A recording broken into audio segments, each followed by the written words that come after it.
No matter how big an engine is, it can be turning by hand. This is a very simple method to turn an engine by hand. Just remove the kickstarter, and as you can see what I'm doing here, I've removed the kickstarter. I'm trying to turn the engine by hand. I'm using screwdriver on the kickstarter ring. You can see what I'm doing here. This is how to turn an engine by hand.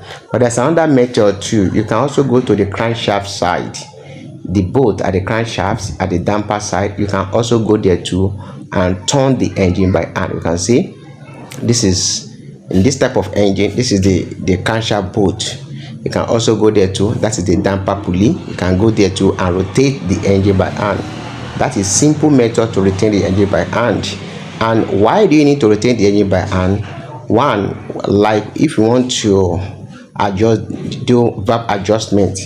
During the valve adjustment, you cannot use your kickstarter starter to rotate the engine. You need manual rotation.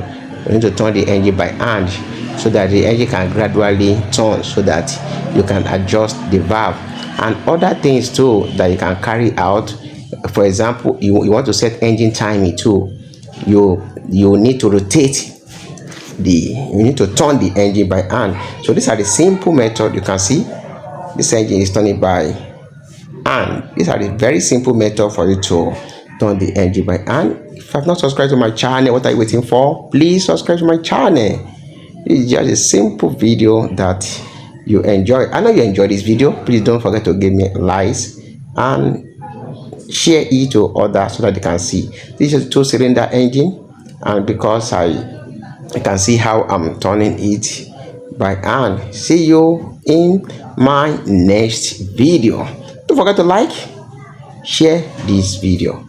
Thanks.